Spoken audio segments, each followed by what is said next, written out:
to fast track and finish are still standing there unfinished. So how did they apply that money? And so people have questions to answer. We're going to audit how that Dutch bond money was used. Baumia has his own cross to carry. He shouldn't go saying Baumia is incorruptible or is not. I was away a year John Dramani Mahama no Sobua Washasia, what Dr. Matthew Opokupempe. Ene sobo no enya yewura mampani da dankwa na ebo na mom ne nkuta hundi abofo no nso obobi wono ma ewo poema ntammu na comrade Kojo dankwa na ekasai wo se sampotem ho na Ghana mampani na dankwa ofire enti eba mpuntuo di anka ni kwanse ho kura wo musu ho na awere ho sam ne se wo mo akwan kura wono ye mampani na ho no ofire no aye bibie wo ho na wo mapadwumadie bi ho ntema wo se poema ntam hu no estimas no na estimas no yi e chane Sompa Hindi movie etoatoa so saa wo mu yiye na wo biebie nsam so busabusa kwahyen ana kosa ye wo sempanimfo yi ano na eno no wo che se wo hwe akwan pa ansa na mampani Mahama ebesode wo de ma contract ye no ene wo maye bi awie ne ye bo mampani Akufo do na baso mampani dada Mahama na yoye wo ne san contract ni nyina ebi nso ho atete akam wo mo anyo ne no ene wo se ba bi esika na fa no e wo se wo mo apuema ntamfo wo mo hunu Kojo dankwa ene ebusa asemi asai e wa apuema ntam aha na genti e ho ahia kora se ya ka ya akwan ho se mo apuema ntam ha ene ne se ye nna ya gitum se Ghana mampanyini a ene ono odi ade no apuema ntam ha anufire ofri eye chebi ahya ye nna ya se gitum se nipa na oya sikasam foto samfo ema Ghana wono so na ye president Akufo ado eye ne maami nuaba kenoforiata ono so apuema ntam ha ya na ofire ana se ofire na bedi akira na oya bena osaya asare ono so apuema ntam ha ana ofire ana me no ka say wono eye minister of finance our presidency ebio minister na se osoyafo a na ohwe ya akwan so a ye fra no Owura Amuakwata awodi a minister for 7 solid years no ono so apuema ntam ha ya ana no ofire Etiwa West ena na ofire ntino na ye wa apuema ntam ha ne ye hwese safo nyina afi apuema ntam die enya nanka ya kwan ya sabe ye ba hunu se ye ba ya no wano efise wani ayeka ona asem yi ni na ye krofo a eba no se ye ya kwan a eya mo akwata wono hwe ti ye ma contract ti ye nya kwan nya sa na ti eya finance minister eya kenoforiata wono na sa mo akwata ma contract no a wo twe ne pe na wa sign say ma yisika to wo say ye fan kwa contract no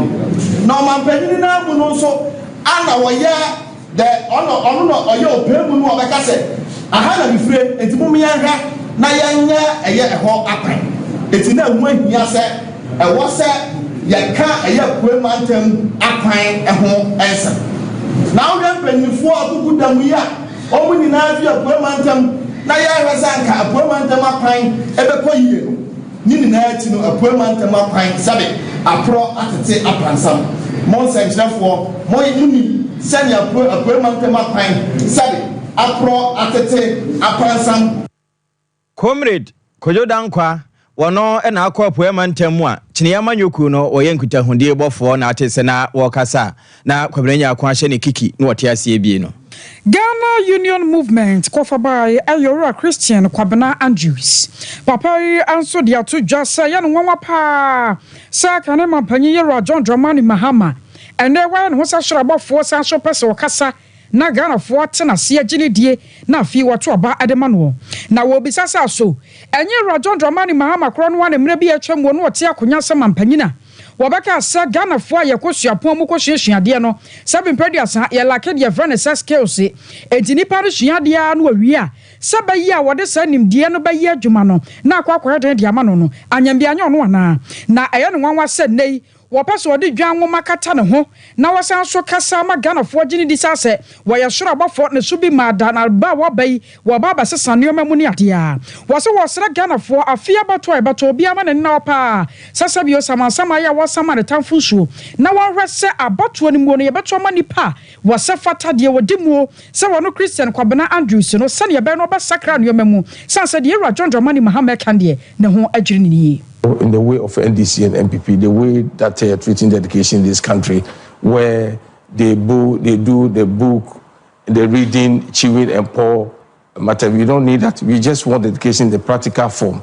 where we have bonsa ties, that we have a school for bonsa ties, that we have a ceramics factory, we have school for ceramics factory. The shoe factory will have its own school, so that we do the theory and the practical in addition. That one is going to train many people to have their own handiwork, because the artisans are the most important people that we need to treat them in our country. They can put up this very country ahead.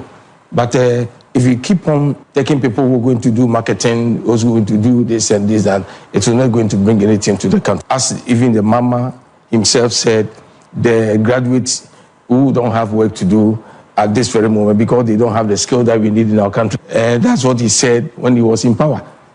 So I even surprised for him to come to say that he's going to give entrance to the university free for the first years and the others. As he thought of what he said, that the same thing that they are learning, and you are saying you are going to give them free. Those who pay money, they don't even have any work to do. And those who are going to give them free, what are they going to do? So we plan to bring the theory and the practical together in order to just bring up the people in this very country for them to use them. You can get a benefit from it. The free HSS policy, I think it's better we give free to those people who are going to do the practical work. But those who want to learn the theory to become a lawyer and those kind of people, if you want to become a doctor, we need to sponsor you free. I was on your tenant can I penny quancho for your Ghana Union Movement and no or Christian Kwabena Andrews. Enu egum na yefiri gum mu a yedaswa ejina mamrenum amanyosem mampeninda da John Dramani Mahama ene se wo hia mabunu na ano wo nweyo wo sankopie ho framantamu esanko hia mabunu no biu na ne nkomodiem na ode beto dwa chese sese ba bia duru no nyame de asini hene deda akase timamufo nso de won kokromoti ebe pii so ato nyame de no so esanse mampani otie agua so kura no woda ne ho de ya no wo so wo kasape ne dia no wo bobo esanse ne ha chaache no ene wo kire se de ayi akoma mu ma no ene buso epi ano nti wo madwene no wo akoma mu nyina no wo hu se mampani dada Mahama wafa akonwena wie obi nwom afide mama afa ena wo ba kire se na ano yewura wuntume kasa no na no pai nyame ne mane pai na wo bebo ne din saa na mampani nso kasa nso na no pa saa ka se wo montoma Mahama abra na nko wo ba omi adin wo de yentie bimra. You know who gives your people sleepless nights? You know why they don't sleep soundly? Our young girl said, the abundance, out of abundance of the heart, the mouth speaketh. Out of abundance of the heart, the mouth speaketh. And so when the president goes and he's talking about his administration, and he says, Akufo-Addo Mahama administration, oh, this is unpardonable. It means he dreamt about me the night before. And it's not only him, even his chairman, Ashanti chairman. And so, was he speaking Tree or English? It was in English, So everyone should vote for John Dramani. Hey, he also dreamt about me that night before. And so we can read their minds from what they are thinking and what they are dreaming about. And the time has come for us to take our destiny into our own hands. And some nyina na mampeni dada John Mahama aka no say de oya yensem yeda ache no wo se yeto aba ne de ma no esanse mpani o tiagua so ene mpanimfo kura no wo mo da ne ho da no won soso na asanso apie wo ma no se mo nto aba no ma won ti chokochoku wo ma na yese moto edema wonom. Our movement for change panyi kwantrofo ya wadano ayoro Alan Kwadwo Chematen papa emre bia twam wo no free MPP amanyekuo nim ya se okwate movement ono de ne nyekuo na emmomuo no sani yaba na Ghana betumi agina yenti na ama na ye ne sa na wode atodwa akire mu bra wone nsamtrofo ahyiaye se wo hono Ghana ye hawo ya penisie ye nkoda na no ya fam wo no ayade ba akopɛ eno ani dumso wasankane apreso no aha o mayi pa sansese wo hwemu a enwuma dodo no ano nkane eno mu de ye hairdresser fo nkane a no mu yusuo so obi yi ne ti a kane akoro ye enna kura carpenter fo kura kane a wo mu de ye adwuma e mane ye sanse wo mu no no electric ebi frafra wasesa no ma no nyina no wada adwene ho wakrocha dia go buku mu a wawasa nyame ya dom no betena konya se mampanyina woboro se dum so etu obetwa na MPP aban ni abanka ye yo mbeso wo banyina no dada kra wo mo boapa no mo dada Ghana fo mo bi entie wo mu no Alan Kwadwo Chematen de wo wone pa bebre edema Ghana fo. So there's so much confusion because you have all these agencies falling over each other. And can you imagine with my proposal not just to cut the ministries, cutting the ministry is only a small thing, but consolidating departments and agencies, consolidating them, the amount of savings we will make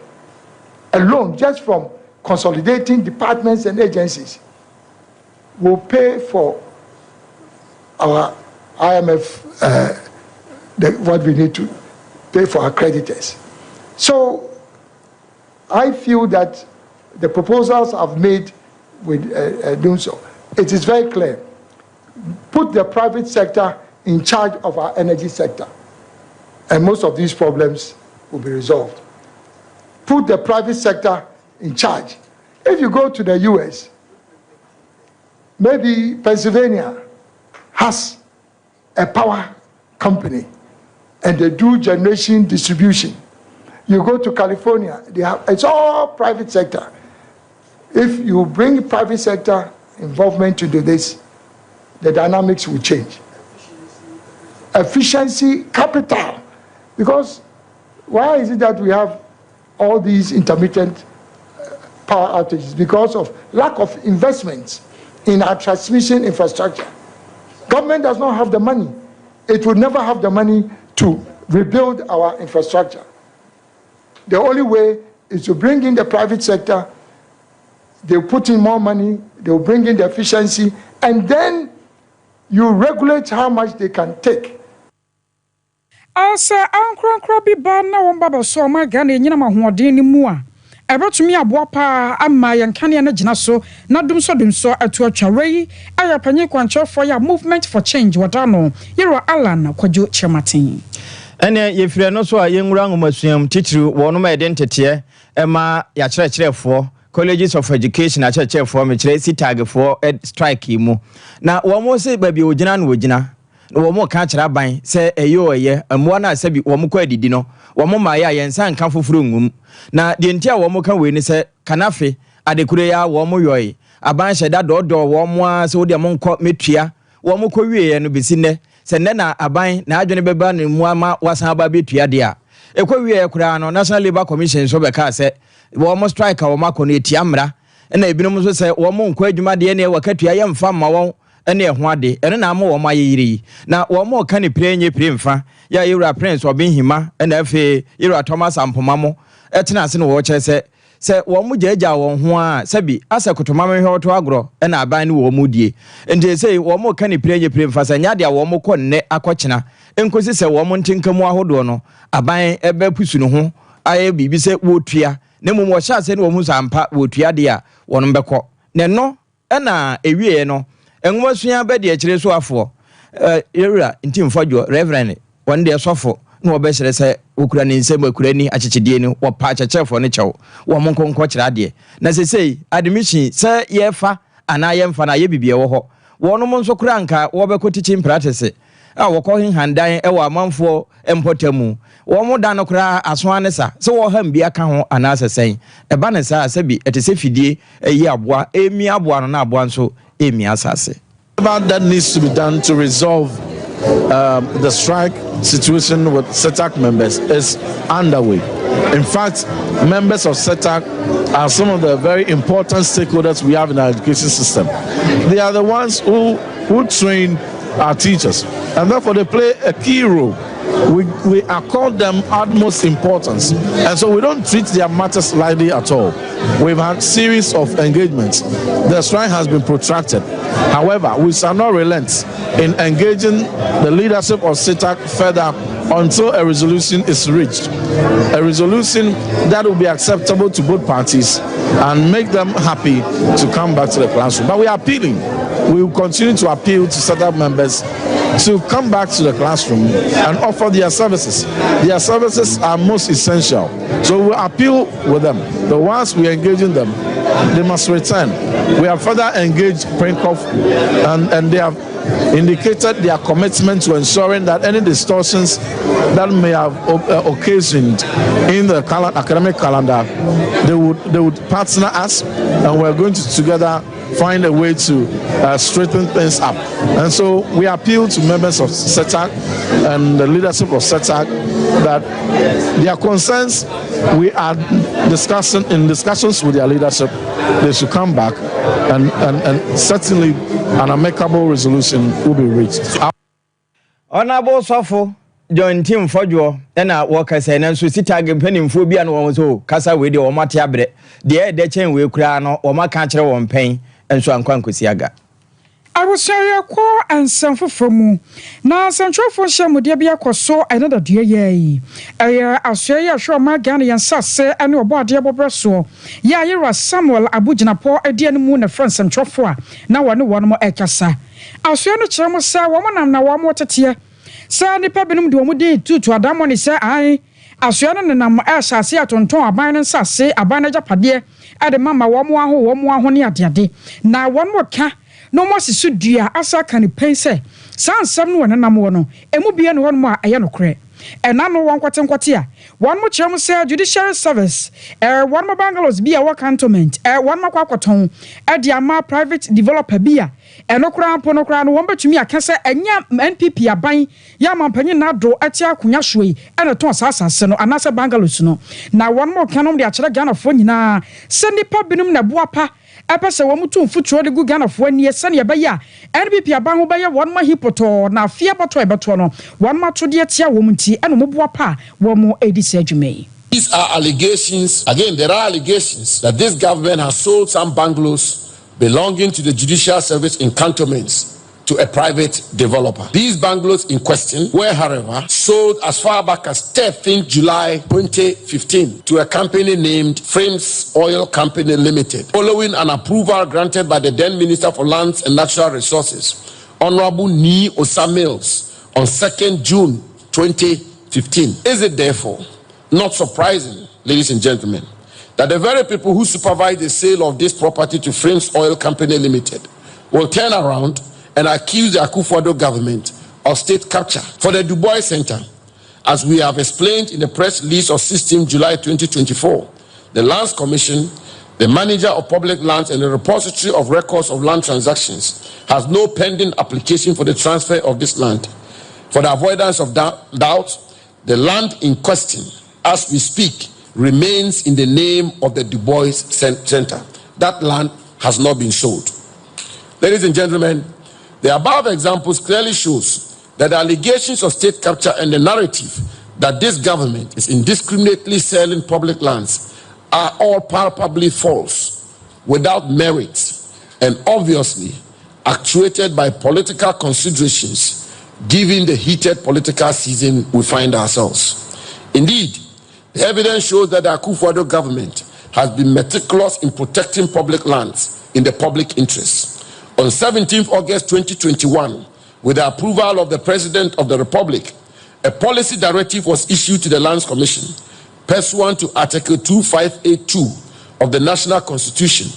to, and I quote, refer all transactions relating to the grant of any interest in public lands to the office of the Minister for prior approval, end quote. This was to ensure that the president, in whom these lands are vested, discharges his constitutional duty in an informed manner. Here we are in 2024, where we are 3 months to an election, and that same effort is being made to whip up public sentiments against government. Public lands are being sold, Ghana lands are being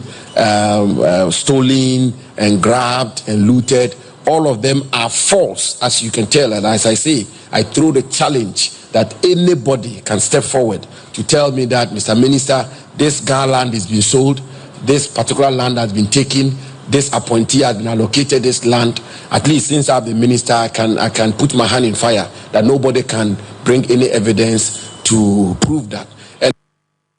Narrator and carry Ayoma Ghana so for your hair and sass in your body and your maso or Samuel Abu Jinapo. And na uncle Moy Corso, Ewan Crime from Punimantemo. Na a real watcher said, and the Aquacos and Preto so Sabu, o can a why it in wa. Na one more can say, Bibisa or home pa. And then there was a ordered idea dance here, chess and pa. Yato Abaya Sassy. None there will be a one more canoe and yan one. Now say Yaton Bibisa, and you know. Penenda Dajo Mahama pencil and assassin no isi.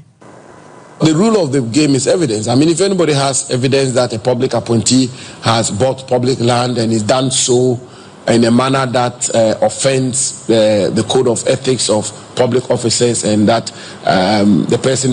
puts himself in a position of conflict of interest, why not? We will take a look at it. For myself, as a general rule, I do not think that public appointees should go anywhere near public lands. I think if you want land to buy, you should go and look for land in a private space and not public lands. Because of the very thin line of conflict of interest, it is very easy for you to cross that line. But if we have evidence that any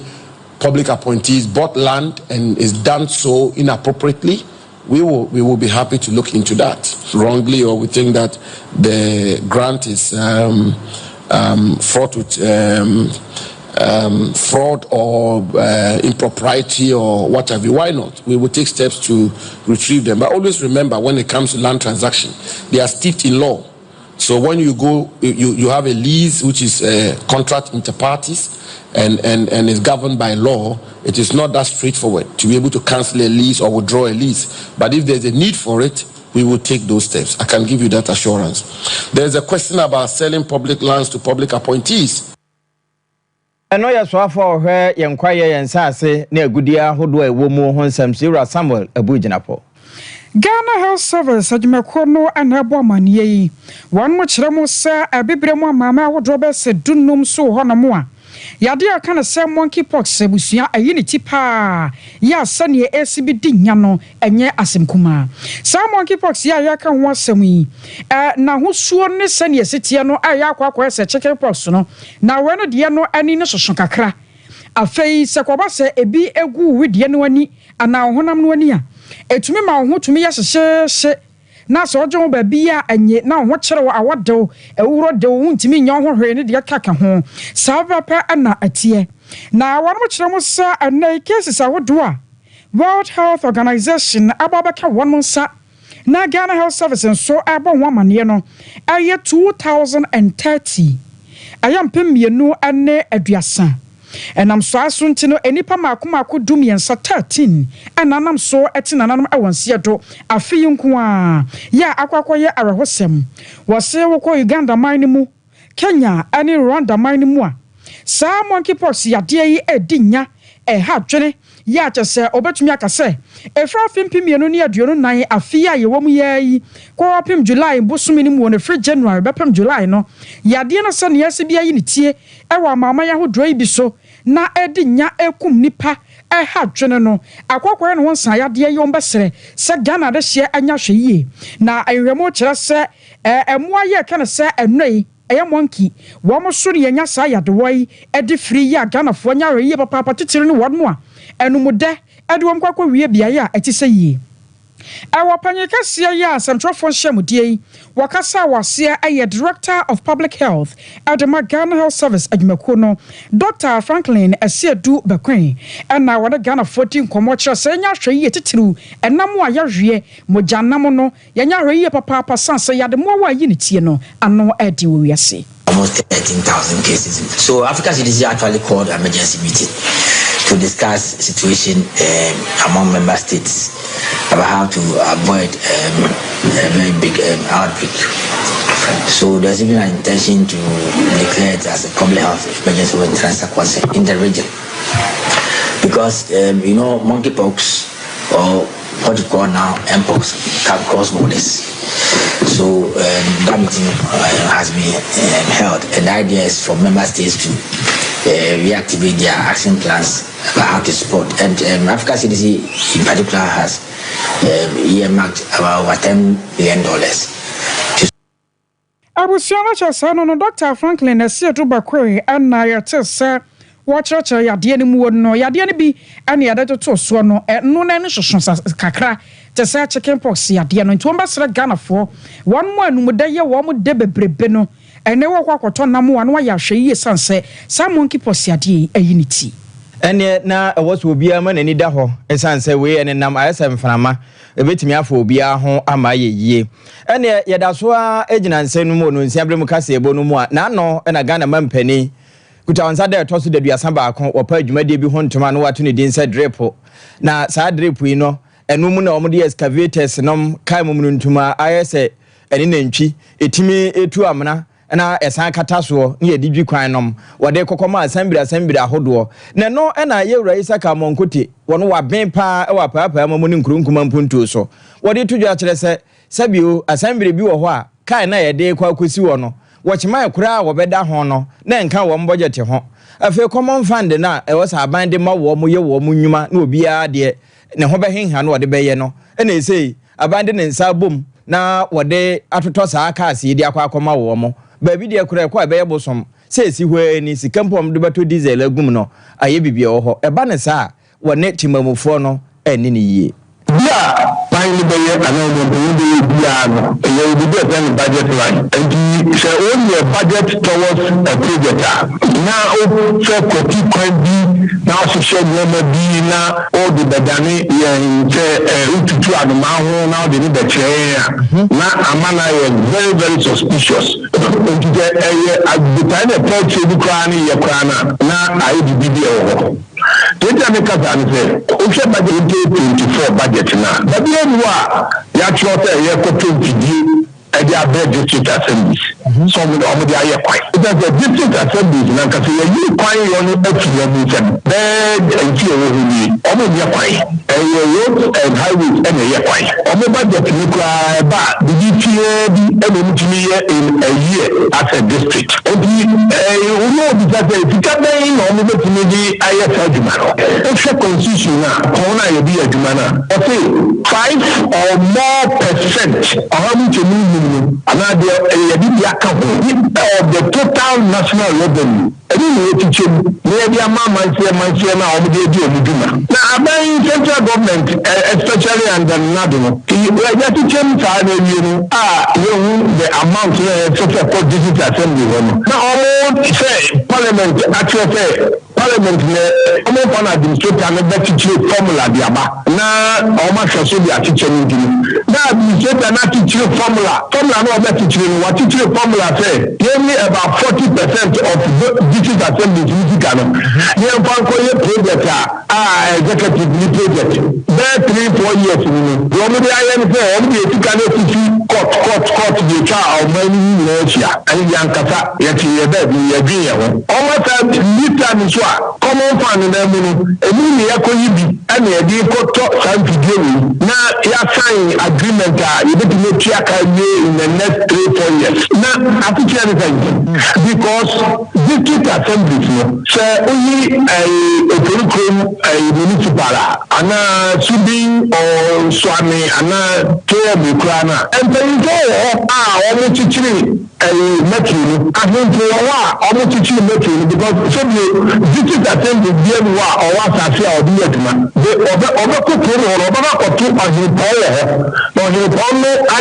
Amanata Bodia Juma, it's only a major stakeholder over digital assembly. There was GPRTU, there was Hairdresser Association, Butchers Association, Market Women. Yewra Isaka Amonkote Isaac no we local government expert na ate say na wo kyerɛkyerɛ saa drip yi a mampani akɔfa aba nsunsuanso e de bebrem potem hɔfo ene de nka wo sa abanyo no wanyo ye kyerɛ mu kyerɛ sompa ensentwerɛfo yi onmonyafo set o say akoto ya twemamponu abato ampeso so wapanyina wɔhɔ ani mu sɛ wɔbɛkɔ ma hye odwafie di ama wɔnom ɛno no na abapai ahyɛnto ɔbɔ ase ɛwɔ ne mpɛso so a wɔkyenkyere nkuro ahodoɔ yɛ atwa ho ahyia sane yɛbɛyɛ na adehye wɔhɔ nso so betumi agye no wadie na ɛbere a wɔne nam wɔ no na ɔde akɔ akɔto dwa ɛkyerɛ mu sɛ wiasɛm deɛ wayɛ bi pɛ ɔka so ɔbɛyɛ ne mpire no so a yɛnye na kyinyi koraa ɛna de afro duapa nso ne apia no ne nyinaa no wɔka de aba abɛwie sɛ NPP aban ti akonya soro no mpontunwuma deɛ wɔn ama na Ghana fo ho wɔn ma yibi papaapa wɔn kan kɔ kyerɛ wɔsi suku adan ɛnu akyɛ yaresabea hodoɔ edwa ɛne akwan a wɔn ma yɛ yɛde ama Ghana fo no abusua ya na yɛdi ho adanseɛ na wɔn de ka na wɔde asra Ghana fo sɛ nyame yɛ atomu a afi yɛbato ɛbato ne yɛwase yɛbato ama NPP yɛbasa ama ban wɔ atena akonya so na mpuntu a wɔhyɛseɛ no wɔde ɛbɛkɔ awie pa nemu aba ɔbɛba ɔbɛyɛ hyehyɛyɛ ama bi aka sabe wakasa na aka ukura utimu no ɛne friends sɛ ɔyɛ aban ɛnsuksu ka ho ntini yɛkɔto aba kofuo time no ɔbɛkorɔ no na wɔyɛ nneɛma bebree yɛbɛsrɛ mo sɛ monto aba man yɛkae yɛsɛ yɛnto aba ampa yɛnkɔto aba no ɛma kɔyi akyire no ne yɛnua no na ɛdɛn aba power deɛ kufuo bɛyɛ nyinaa wɔbusua ne nyinaa ɛna nyame adom ɛna kufuo ado ɛne bawumia baeɛ wɔma bɛyɛ nhyehyɛeɛ na dɔɔso bebree aba yɛkɔtoa yi ɛyɛ yɛdaakye aba nhyehyɛeɛ abɛhyehyɛ no madawuro ma yɛsrɛ mo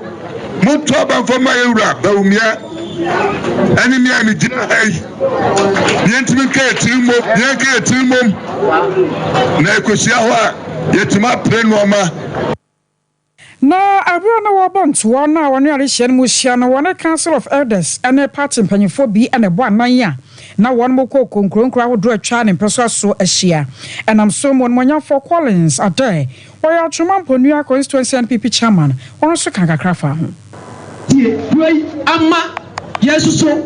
yehu yedi ho adanse no saa monye ko ne yesese yekoso yedi yedom ene yedom yahoɔden enimudie yafutuo yatenetene de obia edita nachi na nyamanyo ko bia sɛ ɛyɛ amanyokuo NPP nyame adom December 7 yekoto aba gina de akan su yedi asere edi ama Alhaji Dr. Mahmoud Bawumia sɛ muntanachi wɔne ɔpani a mebayi ni akyire na mpuntu a mabobosu yɛmfa bi ɛmɛka ho etitiw ne yɛ prejina na mohwɛ kwan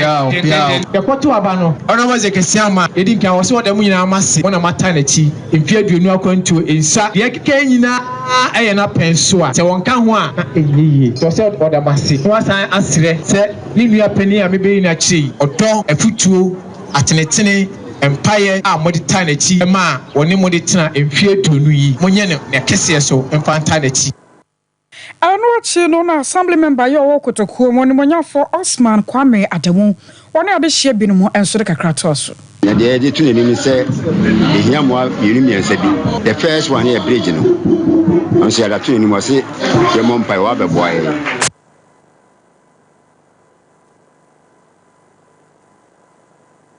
Party conference na ya comfort ya ma wo August edition no abusua ahyase nyame yadom aka na wɔtwe mienu pɛ na ye kɔbɔ nyame mpa ye so afrɛ no sanse ankyɛ na afe no ɛkɔ na wieye ya nyina so nim sɛ afe bia bɛkɔ na wieye mu nsɛm ɛnko hwɛ wo no sɛ wo ne wabusua nyina modom ho bɛhyɛ twɛde ampɔ ba sɛ yɛ dɔm ne nsa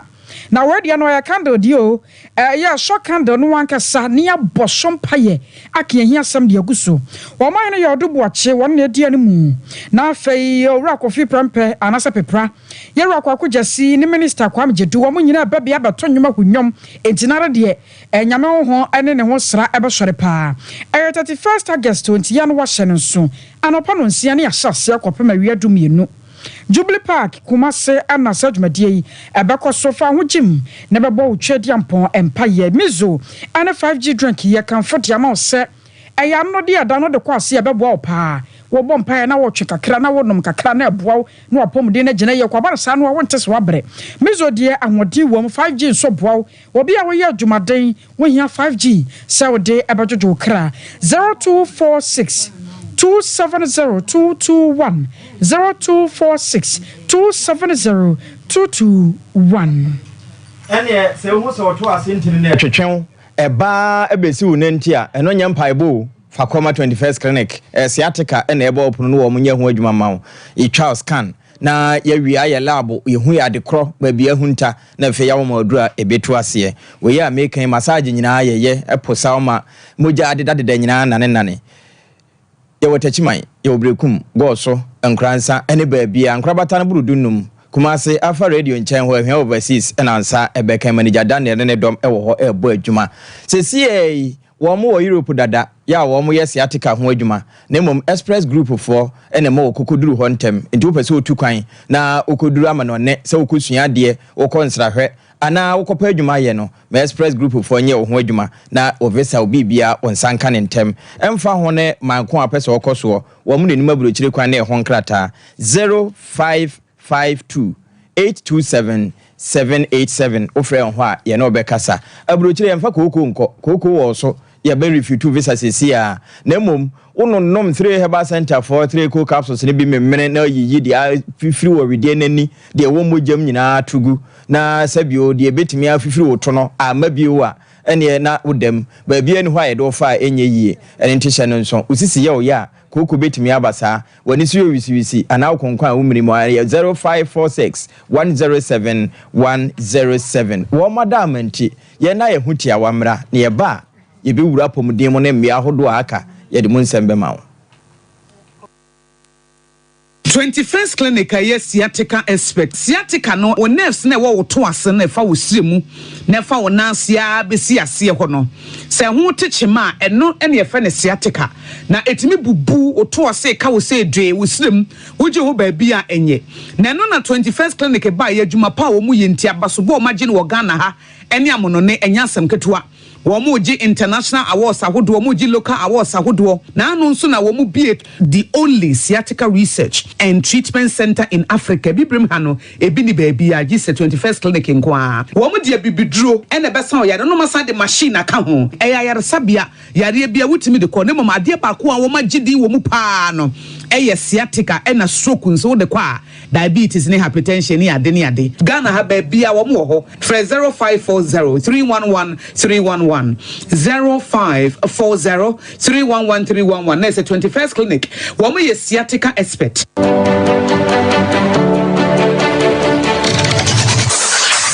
Introducing Mixer 5G Sparkling Drink, a whole new refreshment in a can. Mixer 5G is a tasty non-alcoholic drink. It is a perfect companion for all your events, including parties, weddings, and funerals. It is made with green tea, ginseng, guarana, grapes, and grapefruit. Get refreshed with Mixer 5G Sparkling Drink. For bulk purchases, contact 0246 270 221. This advert is FDA approved. Brakasa ye duabon waso a ne dwumedi wo nipadua biara pomden ene na brabo mu ne hienyi pa enye brakasa nko nuaban ne haban bi te se ko nsusu a abonwono ne dia akeka ho no kura enwanunu ahodo a ekọ animu yi ankasa brakasa ne sa nuaban bi nom ne akeka bobudi afa abefo kwan so a ye de aye brakasa powder siesi nipadua na abakwa ahodo no ho ban afri mpani yade ne yade ahodo pi ho fa enkodate de ma baako freduane anopa ne anwumre anafa enkodate de ma baako woni nsuhie yeti anopa ne anwumre wobra wodidi awie ubenya prekese powder to King's Walk Herbal ne Heroes Herbal Accra Okesi Drug Lane Dani Herbal Kumase Mensa Takrade Mose Pharmacy ne Greenlight Pharmacy Sunwane Cash and Carry Supermarket Asantoa Herbal ne Bibidro Depot Techiman Sewa Herbal Mampong etufo mfre 0550 19 15 14 prekese powder aduane san yedro FD ahwehwe sankratu mu agi atum ei sewa mehu acho me na no mebisa ekra so kwa brochu Kwaku afeina mebeko menkrata krani ei ene me ma connection man for den kofo sika aduane ne wanya otu adidi musa no oh Express Group adarumenti akwantu ayefo opese otu kwan kosua dia Express Group do be call mind be to say Canada, US, Australia, UK, and Germany. Say a tour and say visiting so Express Group do be call Dubai, Canada, US, Australia, and Germany. Mo am pese mo tu kwan koye adwuma so obetimi de wako Dubai, Qatar, and South Korea. If you also want to take international tests like SAT, IELTS, TOEFL, GRE, GMAT, they can help you pass easily. They can also help you secure a good job in the UK. You should make sure you Kumasi Asafule Baran about Accra and so Omo Carnation First Light, Tama Omo Community 18 Lashabi Girl Filling Station. From more much for ISO 055-555-0067 and 0249-000448. Here in Ghana, when it comes to chicken, the good old days are back. Why? Because Boris B's Chicken, BBC, is here. Yep, give your family and loved ones Boris B's Chicken. Fresh, tasty, delicious. Boris B's Chicken is produced right here in Ghana by our cherished poultry farmers with support from the Ministry of Agric. Get whole frozen chicken, gizzard, chicken feet, chicken neck, and chicken liver for those special family meals, buffets, picnics, funerals, and all restaurants. Get Boris B's Chicken. It's halal, so everybody can enjoy. Wherever you are, call Boris B's Farms hotline 05-444-444-53. Ask for our branch that is closest to you and come get your chicken. Boris B's Chicken, BBC, proudly a Fiakoko.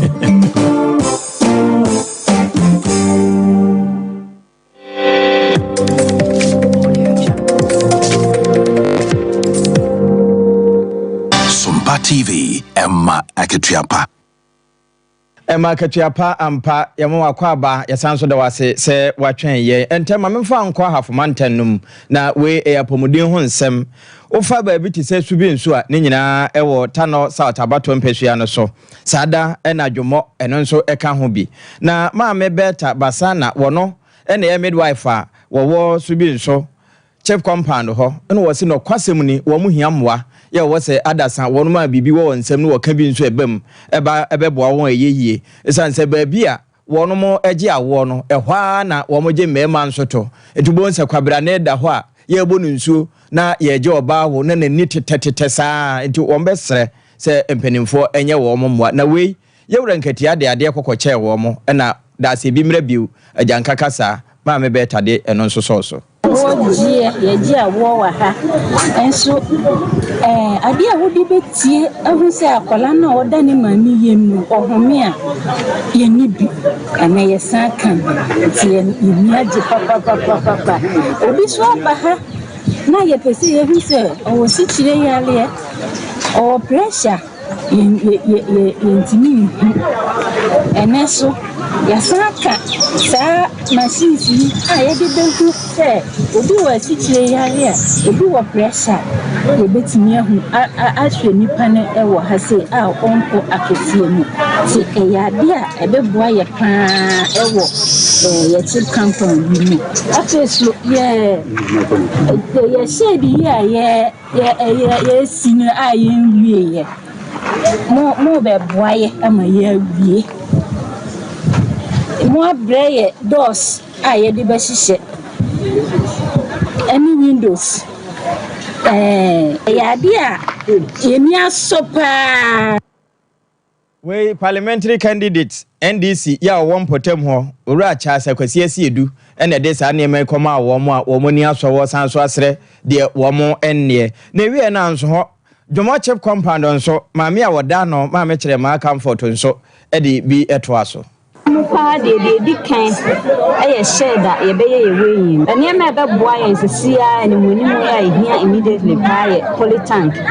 kesia ye be boa facility ye be si ama facility ne se de be ya in case nsuo no cha ye water source source of water na e cha ye be nya nsuo ma facility ne betimi ayi su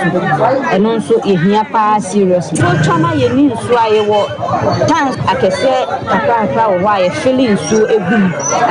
aye use for temporary until say so ni be ban so kakra ye feeling big which is not enough ye wo but it's not enough it's a longer period kakra bia na tese ama ye ho akere no baby to say Jumo chip compound no ma make am for chema one day midwife for her na wono nso wo mo je nneema ne wie da se bi mra bi ojanka kasa wo kana nwumre pe na anopa de obedie nso wo hwehwe our Paul Tano South Apomdinti project ho antuma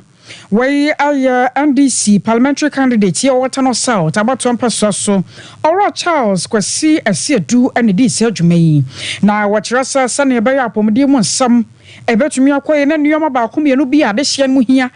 na wode be ya adwuma agi ni pankwanti ana ama na Paul sa adwumadi aka ho bi ama wode apomdi ho nneoma akwache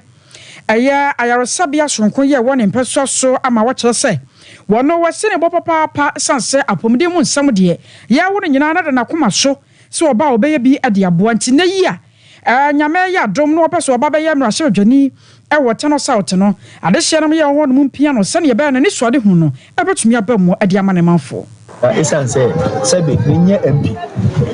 me parliamentary candidate afeina ni gina se yento peso aba nanso so otie nsam wo ankasa na ekan ya kese MP no oteso no o frɛ no kra ofa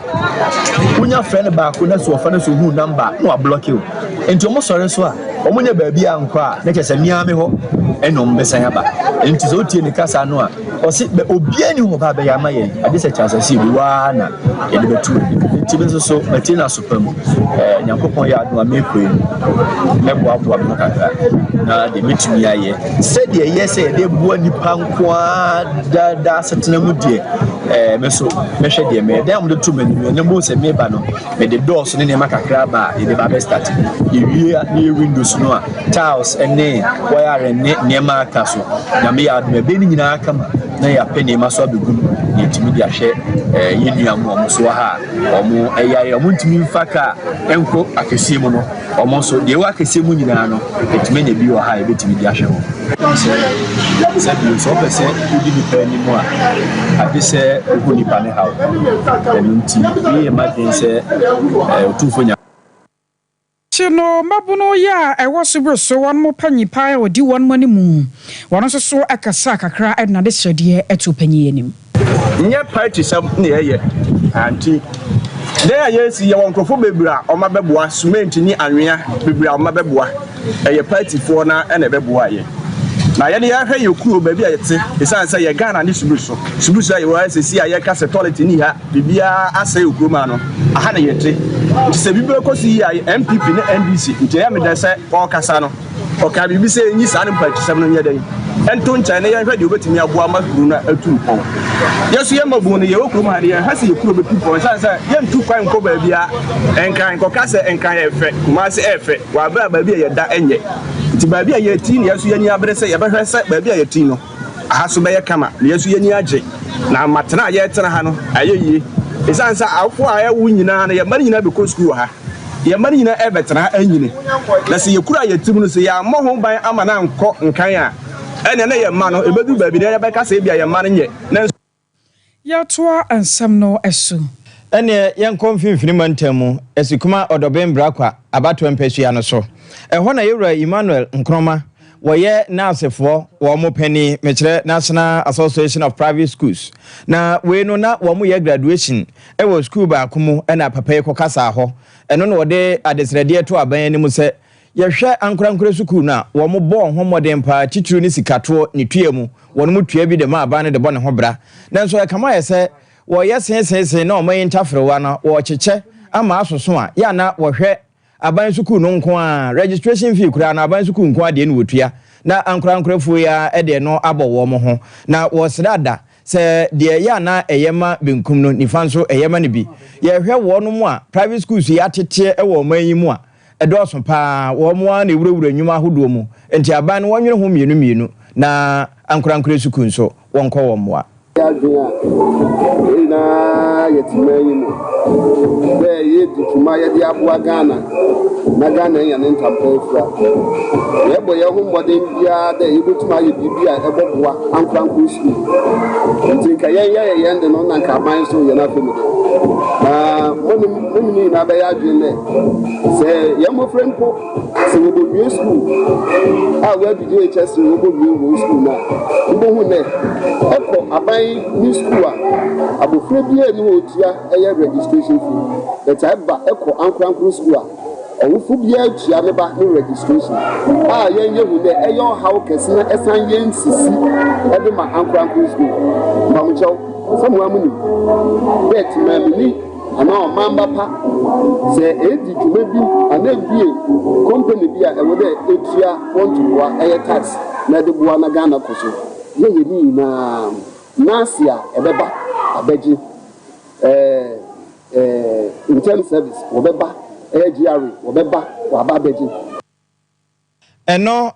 penia wotua na suku na no ewe sikuma odoben brakwa Yewra Emmanuel Nkroma na ate ne nka no na Highgate Christian Educational Complex ho na wo mu yes graduation proprietor oda no Yewra Frankapia na ono nso ede ne de eto aso che se kura wo ma hye bibi ase na sabio taku motoro so wo mu huna mane pa tie fi kura wo mu si no wo mu nwi saa na suku dan so wo mu de ho ka enti wo no mu a eka bi ebam na kakra wo ho no wo mra wo ho moa in developing the toilet facility in the museum, the Naranso, classrooms over there, and she's been 2 classrooms over there. When I'm going to now this, you need to do say extra toilet.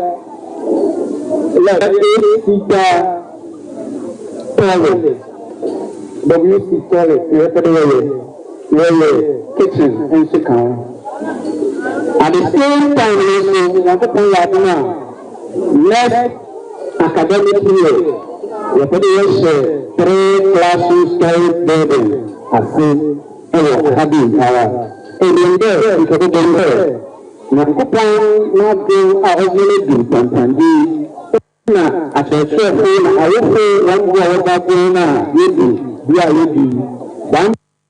Yewra Frankapia one proprietor Edema Highgate Educational Complex wono na atese wono nso di na desre eto empanimfo enim no eno so ne yegina na anwumrei no nsiabre mu kase yebo a yebo abo ye ho ede besom wo no yede wusie Yewra Asante yebo Benedict na nsempa nyina osam okuku America jando no chinchin fidi no funuma na obapa ya Gracie wo Gracie ni nyina ewo MCR hode ko TikTok YouTube Facebook ene baabia sana obapa kosua somua wo hene yire wo hene ni buzi de caption man wo mu nyina kan ye ho na anwumre ye bebe nsen no ma kankanfo ye me japia apam dada triple man mene wabapa akosia ajewa kwade boatin aresian kaibo ewo honom yemfanto aso ya na wo review of phone